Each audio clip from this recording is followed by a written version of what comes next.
Cepetan. Assalamualaikum warahmatullahi wabarakatuh. Saya Muhammad Rizal dari kelas 12 IPA 2 akan menjelaskan tentang OI, yaitu Organisasi Konferensi Islam. Ini adalah bendera dari OI atau Organisasi Konferensi Islam.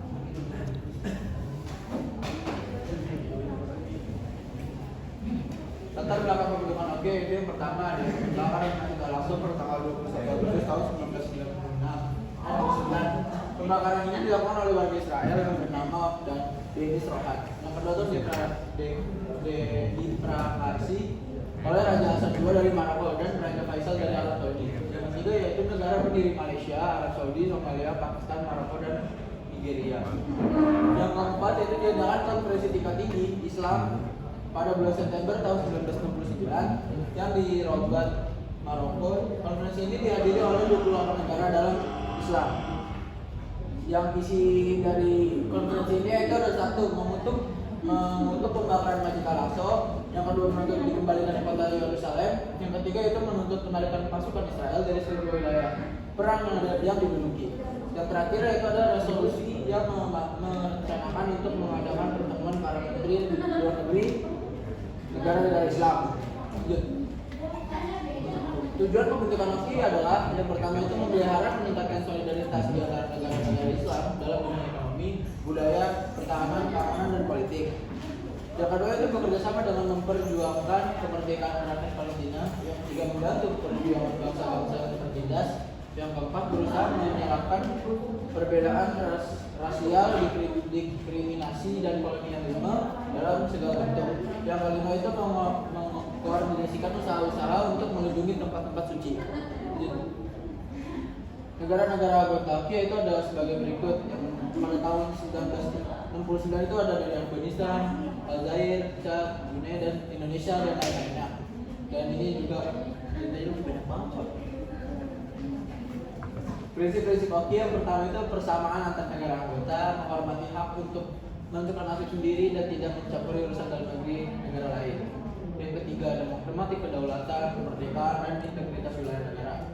Yang keempat, menyelesaikan setiap proses sengketa yang mungkin timbul melalui cara-cara damai, misalnya dengan cara perundingan, mediasi, atau perantara, atau arbitrase. Yang terakhir itu abstain dari ancaman atau penggunaan kekerasan terhadap integritas wilayah, kesatuan nasional, atau kemerdekaan politik suatu negara. Balik tentang OI, yang pertama itu adalah konferensi para raja atau kepala negara atau pemerintahan atau KTT yang memiliki otoritas tinggi. Konferensi ini diadakan setiap 3 tahun sekali. Yang kedua ada konferensi para menteri luar negeri atau KIM yang diadakan setahun sekali, yaitu membahas pelaksanaan kebijakan organisasi yang telah ditetapkan sesuai dengan program. KTM luar biasa dapat diadakan di atas permintaan satu atau beberapa negara atau sekretaris jenderal KIM yang dapat diminta diadakan konferensi tingkat tinggi.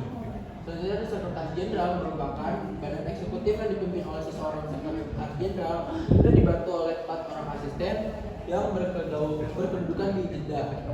Terakhir ada Mahkamah Islam Internasional yang berkedudukan di Kuwait merupakan badan yudikatif. Ini kegiatan OI. Pertama itu kegiatan OI di bidang politik, yaitu ada OI membantu menyelesaikan masalah Somalia dan Ethiopia, Namibia, Afrika Selatan, Filipina Selatan, dan Afghanistan. Kegiatan OI di bidang ekonomi yaitu OI membentuk dana konsolidasi program pembangunan Indonesia untuk menunjang program pembangunan negara-negara anggota dan menyusun perencanaan aksi untuk memperkuat kerjasama ekonomi antar negara anggota. Di bidang sosial budaya, OI membentuk Komisi Internasional Peninggalan Budaya Islam untuk menangani masalah-masalah pembinaan asli budaya Islam dan membentuk Akademi Fikih Islam untuk mempelajari masalah yang menyangkut ijtihad yang berasal dari tradisi.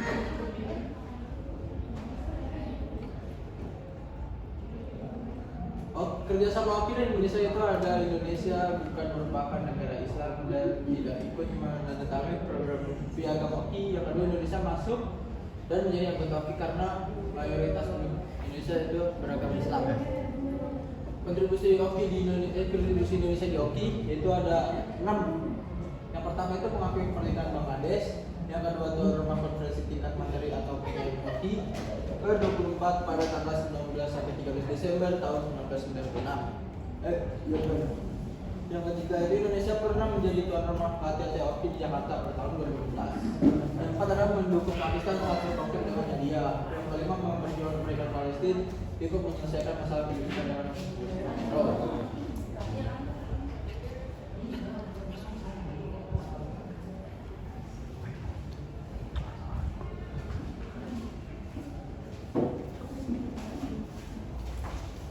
Oke, terima kasih. Dan pendapat saya tentang itu adalah tentang pendapat saya tentang organisasi konferensi Islam dapat beragam, tergantung pada sudut pandang dan konteks tertentu.